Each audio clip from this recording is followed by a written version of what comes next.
पन्हाळा पर्वतरांगा, धुक्यानं वेढलेले डोंगर आणि त्या उंच शिखरावर एक दिव्य स्थान जिथं भक्तीचा सागर उसळतो. हेच आहे ज्योतिबा मंदिर, कोल्हापूर.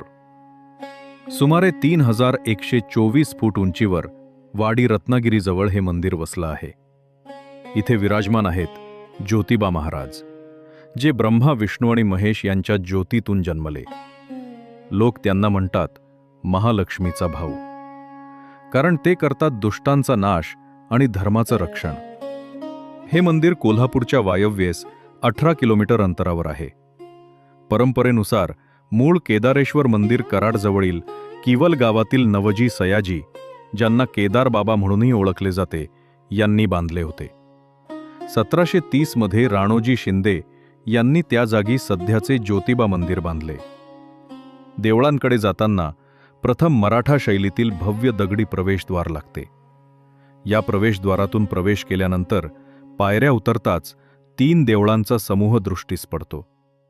या 3 देवळांच्या मध्यभागी केदारलिंगाचे मुख्य देवालय आहे. या मूळ देवालयाचे बांधकाम ज्योतिबा भक्त किवळ गावच्या नावजी साळुंखे पाटलांनी, संत नावजीनाथ, केलेले आहे असे म्हणतात. 1730 मध्ये राणोजीराव शिंदे यांनी या जागी हल्लीचे देवालय बांधले. हे देऊळ 57 फूट लांब, 47 फूट रुंद असून त्याच्या शिखराची उंची 77 फूट आहे. या देवळा शेजारी केदारेश्वराचे देवालय आहे. या देवालयाचे बांधकाम 1808 मध्ये दौलतराव शिंदे यांनी केलेले आहे. या देवळाची लांबी 48 फूट असून रुंदी 22 फूट आहे. शिखर 89 फूट उंच आहे. केदारेश्वर देवळासमोर 2 पाषाणाचे नंदी आहेत. येथे असलेल्या रामलिंग मंदिराचे बांधकाम 1780 मध्ये मालजी निकम पन्हाळकर यांनी केलेले आहे. या मंदिराची लांबी 13 फूट, रुंदी 13 फूट असून शिखर 40 फूट उंच आहे. या देवळाजवळ चोपडाई देवीचे मंदिर असून या मंदिराचे बांधकाम 1750 मध्ये प्रीतिराव चव्हाण हिम्मत बहादूर यांनी केलेले आहे. कोल्हापूर परिसरातील मंदिराच्या शिखरांप्रमाणेच येथील मंदिरांच्या शिखरांची रचना आहे. यादवकालीन वास्तुशैलीत थोडा फरक करून मराठा कारागिरांनी या शिखरांचे बांधकाम केले. या शिखरांवर तळापासून वपर्यंत रथपट्ट पद्धतीची साधी नक्षी आहे. येथील मंदिर हेमाडपंथी पद्धतीची असून तत्कालीन मराठा वास्तुशैलीचा प्रभाव येथे आढळतो. या मंदिराच्या बांधकामाकरिता याच डोंगरात सापडणाऱ्या काळ्या बेसॉल्ट दगडांचा वापर करण्यात आलेला आहे. या देवालयाच्या प्रांगणात पारंपरिक दगडी दीपमाळ आहेत.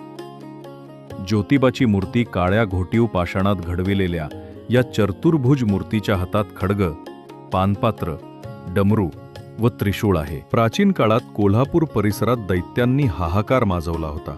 येथील जनता त्यांच्या छळाला कंटाळून गेली होती. कोल्हापूरच्या अंबाबाईलाही या दैत्यांनी त्रास द्यायला सुरुवात केली. या राक्षसांच्या छळापासून लोकांची मुक्तता करण्याकरता अंबाबाईने तपश्चर्या करून केदारेश्वराला या दैत्याचा संहार करण्याची विनंती केली.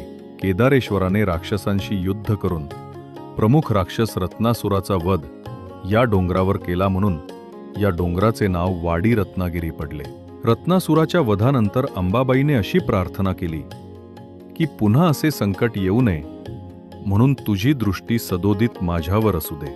म्हणून ज्योतिबाचे मंदिर कोल्हापूरच्या दिशेला दक्षिणाभिमुख आहे. असेच अनोखे व्हिडिओ पाहण्यासाठी आमच्या YouTube चॅनलला सबस्क्राईब करा.